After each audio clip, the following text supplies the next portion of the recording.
বিসমিল্লাহির রহমানির রহিম। আমি প্রথমে ক্ষমা চেয়ে নিতে চাই আমার বিজ্ঞ প্যানেলিস্টদের কাছে এবং আমার প্রিয় শ্রোতাদের কাছে যে আমাকে আমার খুব জরুরি কাজে আমাকে চলে যেতে হবে, এই জন্য আমি ক্ষমা চেয়ে নিচ্ছি যে আমাকে আগেই আমি দু একটা কথা বলে যেতে চাই। আসসালামু আলাইকুম। আসলে আমি রাজনীতির একজন মাঠ কর্মী, আমি আপনার কোনো দার্শনিকও নই এবং আপনার খুব ভালো লেখকও নই, কিন্তু আমি বেশ অনেক দিন ধরেই রাজনীতির মাঠে আছি এবং আমার একটা সৌভাগ্য হয়েছে যে আমি একজন বিরল প্রতিভার মানুষ ব্যারিস্টার মওদুদ আহমেদের সাহচর্যে আসতে সক্ষম হয়েছিলাম। এই রাজনীতি করেনি, সেটা আমার জন্য নিঃসন্দেহে অত্যন্ত বড় সৌভাগ্যের কথা। ব্যারিস্টার মওদুদ আহমেদ সম্পর্কে, তার বই সম্পর্কে আমি খুব বেশি আলোচনা এখানে করতে পারবো না, এই জন্য আমার দুর্বলতা স্বীকার করে নিই। আমি বইটা পড়ার খুব বেশি সুযোগ আমার এখনো হয়নি, কিন্তু তার কাজের সঙ্গে আমি কিছুটা পরিচিত। আমি কয়েকটা ঘটনা দিয়ে বলতে চাই।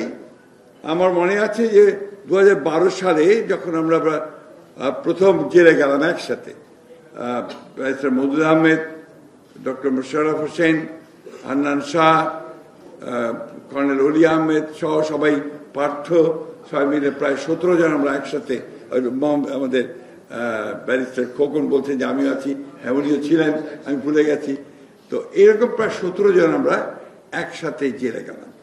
জেল তখন আপনার হচ্ছে পুরনো নাজিমউদ্দিন রোড, সেই রোড জেলে ঢোকার সঙ্গে সঙ্গেই আমাদের যে এন্ট্রি হয়, এন্ট্রি হওয়ার পরেই আমি দেখলাম যে ব্যারিস্টার মওদুদ খুব দ্রুত গতিতে উনি ডিভিশন, যেটা আপনার সেল 10টা রুম থাকে, সেই দিকে দ্রুত এগুচ্ছেন।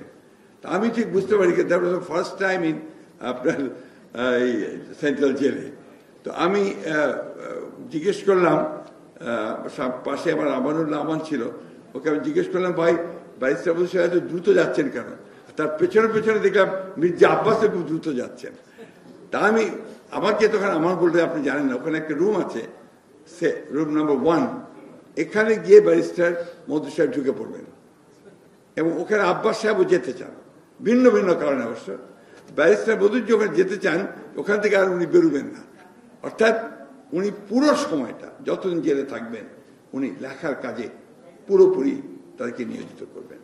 এটা আমি দেখেছি পরবর্তীকালে, যে কদিন ছিলাম, প্রায় 10-12 দিন ছিলাম ওই জেলে, আমি দেখেছি উনি খুব সকালে ঘুম থেকে উঠতেন, খুব ভোরে, আর্লি ইন দ্য মর্নিং, প্রায় ফজরের নামাজের সময় উঠতেন, উঠেই তারপরে তিনি লিখতে বসে যেতেন। এবং ওই সময়টা পুরো আপনার বাইরে থেকে ভাবি যেগুলো পৌঁছে দিতেন, মনে হয় অনেক কাগজপত্র, আপনার বিভিন্ন ডকুমেন্টস, বই পৌঁছে দেওয়া হতো। উনি সারাদিনই লিখতেন এবং শুধুমাত্র খাওয়ার সময় একটু বেরিয়ে আসতে, একসাথে সবাই খেতাম, এটা আমি তার দেখেছি। তখন দেখি যে কি নিষ্ঠার সঙ্গে এবং কি আন্তরিকতার সঙ্গে তিনি এই ইতিহাস চর্চার কাজটা করতেন। এবং এই জায়গায় আমার একটা কথা মনে হয় যে রাজনীতিবিদ মওদুদের কিছুটা সমালোচনা থাকতে পারে, বিতর্ক থাকতে পারে, কিন্তু আমার মনে হয় ইতিহাস লেখার ক্ষেত্রে তার কোনো সমালোচনা খুব বেশি করার সুযোগ আছে বলে আমার কাছে মনে হয় না।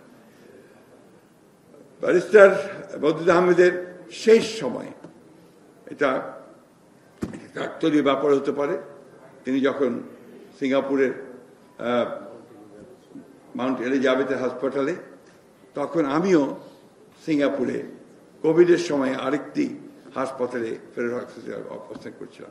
আমি অনেকবার চেষ্টা করছি সেই সময় যে কোনো রকমে ব্যারিস্টার সাহেবের সঙ্গে দেখা করা যায় কিনা, কিন্তু তখন সিঙ্গাপুরে যে আইন ছিল, যে সমস্ত বিধানগুলো ছিল, তাতে করে কোভিডের কারণে আমরা কারোর সাথে দেখা করতে পারিনি।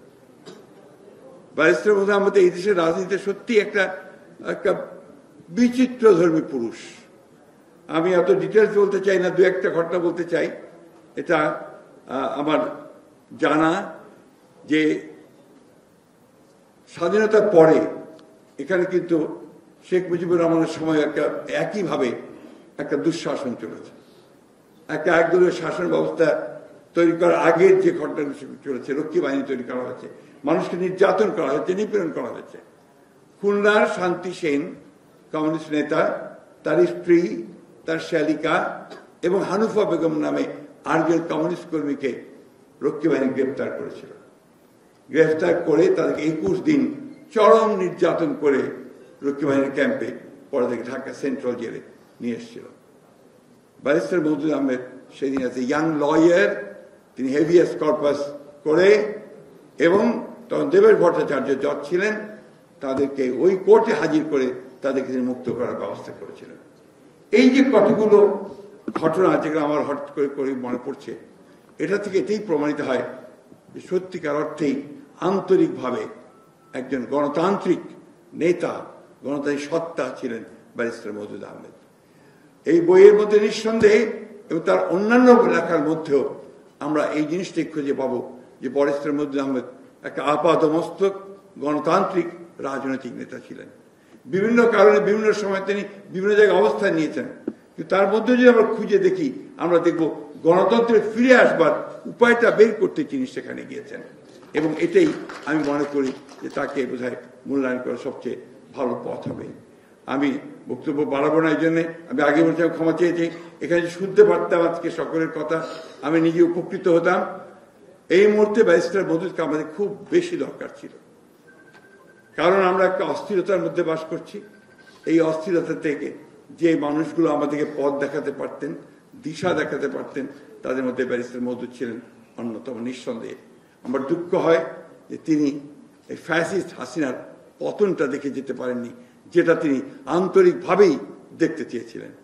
আমি আশা করি এই বইটি আমাদেরকে ভালোভাবে পড়ার সুযোগ আমরা পাবো, আমাদের পরবর্তী প্রজন্ম পাবে।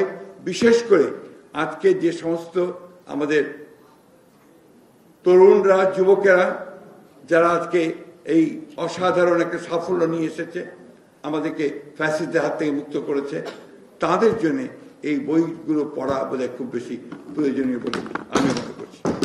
ধন্যবাদ আপনাদের সবাইকে। আমি আবার দুঃখ প্রকাশ করছি। আসসালামু আলাইকুম।